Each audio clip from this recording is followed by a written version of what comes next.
देवी की पूजा विधि तथा फलश्रुति।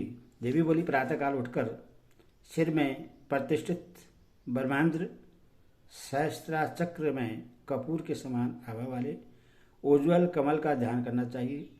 उस पर अत्यंत प्रसन्न वस्त्र आभूषणों से सुयोजित तथा शक्ति संपन्न अपने ही स्वरूप वाले श्री गुरु विराजमान हैं, ऐसी भावना करनी चाहिए। उन्हें प्रणाम करने के अनंतर विद्वान साधक को भगवती कुंडलिनी शक्ति का इस प्रकार ध्यान करना चाहिए। प्रथम प्रयाण में अर्थात ब्रह्मांड में संचरण करने पर प्रकाश पुंज रूप वाली, पड़ते प्रयाण में अर्थात मूलाधार में संचरण करने पर अमृतमय स्वरूप वाली तथा अंत पद में अर्थात सुषुम्ना नाड़ी में विराजने पर आनंदमयी स्त्रीवणी देवी कुंडलिनी की मैं शरण ग्रहण करता हूँ। इस प्रकार कुंडलिनी शक्ति का ध्यान करके उसकी शिखा के मध्य में सच्चिदानंद स्वरूपिणी मुझ भगवती का ध्यान करना चाहिए। इसके बाद शौच आदि सभी नित्य क्रियाएं संपन्न करनी चाहिए। तथा श्रेष्ठ द्विज को चाहे कि मेरी प्रसन्नता के लिए अग्निहोत्र करें। पुनः होम के अंत में अपने आसन पर बैठकर पूजन का संकल्प करना चाहिए। पहले भूत शुद्धि करके मार्त का न्यास करें। हले खा मृत का न्यास नित्य ही करना चाहिए। मूलाधार में हकार, हृदय में अकार और भूमध्य में ईकार तथा मस्तक में हिकार का न्यास करना चाहिए। तद मंत्रों के कथनानुसार अन्य सभी न्यासों को संपन्न करना चाहिए। फिर अपने शरीर में धर्म आदि सभी सत्कर्मों से परिपूर्ण एक दिव्य पीठ की कल्पना करनी चाहिए। तदनंतर बिग पुरुष को प्राणायाम के प्रभाव से खिले हुए अपने हृदय कमल रूप स्थान में पंच प्रेतासन के ऊपर महादेवी का ध्यान करना चाहिए। ब्रह्मा, विष्णु, रुद्र, ईश्वर और सदाशिव ये पांचों महाप्रेत मेरे पाद मूल में अवस्थित हैं। ये महाप्रेत पृथ्वी, जल, तेज, वायु, आकाश इन पांच भूतों एवं जागृत, स्वप्न, सुषुप्त, तुरीय तथा अतीत इन पांच अवस्थाओं के स्वरूप हैं। चिन्मयी तथा अव्यक्त रूप वाली मैं इन सबसे सर्वदा परे हूँ। शक्ति तंत्रों में ब्रह्मा आदि का आसन रूप में प्रणीत होना सर्वदा प्रसिद्ध है। इस प्रकार ध्यान करके मानसिक भोग सामग्रियों से मेरी पूजा करें और मेरा जप भी करें। इन्हें श्री देवी का जप अर्पण करके अर्घ्य स्थापना करना चाहिए। सर्वप्रथम पूजन पात्रों को सामने रखकर साधक अस्त्रमय ओम फट का उच्चारण करके जल से ये पूजा द्रव्यों को शुद्ध करें।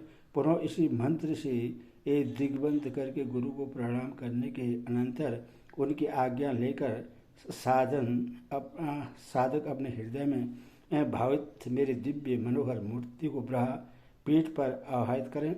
इसके बाद प्राण प्रतिष्ठा मंत्र के द्वारा पीठ पर उस मूर्ति की प्राण प्रतिष्ठा करें। इस प्रकार आसन, आह्वान, अर्घ्य, पाद, आचमन, स्नान, दो वस्त्र, हर प्रकार के आभूषण, गंध, पुष्प आदि भगवती को यथोचित रूप से भक्तिपूर्वक अर्पण करके मंत्र में लिखित आवरण देवताओं की विधिपूर्वक पूजा करनी चाहिए। प्रतिदिन पूजा करने में असमर्थ लोगों के लिए देवी की पूजा हेतु शुक्रवार का दिन निर्धारित है। मूल देवी के प्रभाव रूप आवरण देवताओं का ध्यान करना चाहिए। उन देवी के एक प्रभाव मंडल में त्रिलोक व्याप्त है, ऐसा चिंतन करना चाहिए।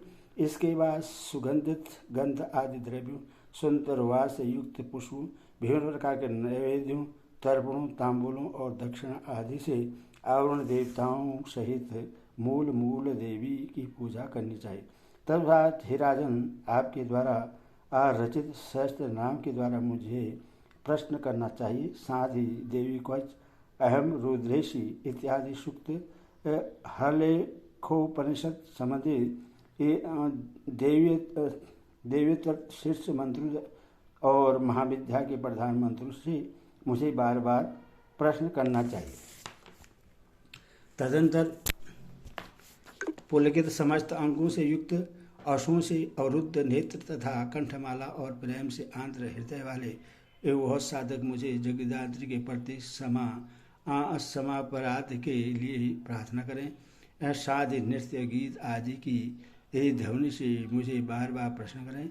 चूँकि मैं सभी वेदों तथा पुराणों की मुख्य प्रतिपाद्य विषय हूँ, अतः उनके पाठ पारायणों से मुझे एक प्रश्न करना चाहिए। देह सहित अपना सब कुछ मुझे नित्य अर्पित कर देना चाहिए। तदंतर नित्य होम करें। ब्राह्मणों, सुवासिनी स्त्रियों, बटुकों तथा अन्य दीन लोगों को देवी का रूप समझकर उन्हें भोजन कराना चाहिए। पुनः नमस्कार करके अपने हृदय में जिस कर्म से आह्वान आदि किया गया हो, ठीक उसके विपरीत कर्म से विसर्जन करना चाहिए। हे सुव्रत, मेरी संपूर्ण पूजा हरलेखा हिम मंत्र से संपन्न करनी चाहिए, क्योंकि यह हरलेखा सभी मंत्रों की परम नायिका कही गई है। हरलेखा रूपी दर्पण में मैं निरंतर प्रतिबिंबवत होती रहती हूँ। अतः हरलेखा मंत्रों के द्वारा मुझे अर्पित किया गया पदार्थ सभी मंत्रों के द्वारा अर्पित किया गया समझा जाता है।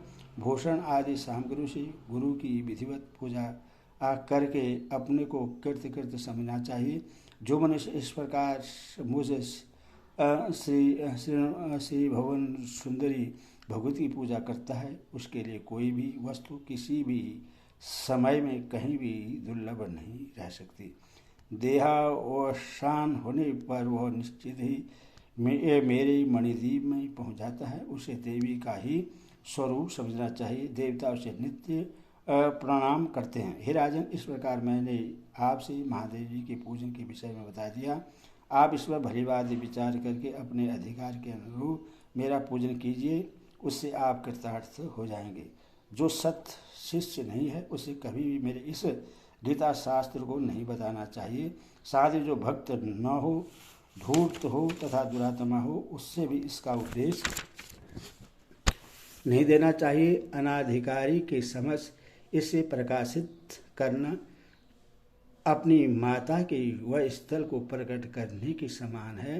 अतः इससे सदा प्रयत्नपूर्वक अवश्य गोपनीय रखना चाहिए।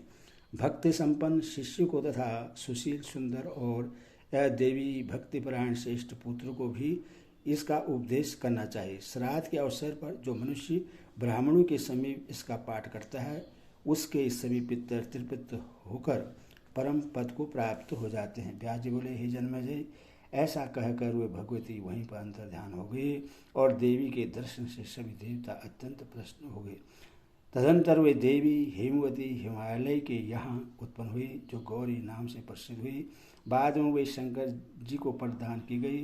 तदसा कार्तिकेय उत्पन्न हुए और उन्होंने तारकासुर का सार किया। हे नराधिप, पूर्व समय में समुद्र मंथन से अनेक रत्न निकले। उस समय लक्ष्मी को प्रकट करने के लिए देवताओं ने आदरपूर्वक भगवती की स्तुति की। तब उन देवताओं पर अनुग्रह करने के लिए वह भगवती ही पुनः और रमा लक्ष्मी के रूप में समुद्र से प्रकट हुई। देवताओं ने उन लक्ष्मी को भगवान विष्णु को सौंप दिया। इससे उन्हें परम शांति प्राप्त हुई। हे राजन, मैंने आपसे भगवती के इस उत्तम महात्म्य का वर्णन कर दिया। गौरी तथा लक्ष्मी की उत्पत्ति से संबंधित यह प्रसंग संपूर्ण कामनाओं को पूर्ण करने वाला है। मेरे द्वारा कहे गए इस रहस्य को किसी दूसरे को नहीं बताना चाहिए, क्योंकि रहस्यमय यह गीता सदा प्रयत्नपूर्वक गोपनीय है। हे अनग, आपने जो कुछ पूछा है वह सब मैंने आपको संशय में बता दिया। यह दिव्य प्रसंग स्वयं पवित्र है तथा दूसरों को भी पवित्र करने वाला है। अथवा आप पुनः क्या सुनना चाहते हैं? हरि ओम।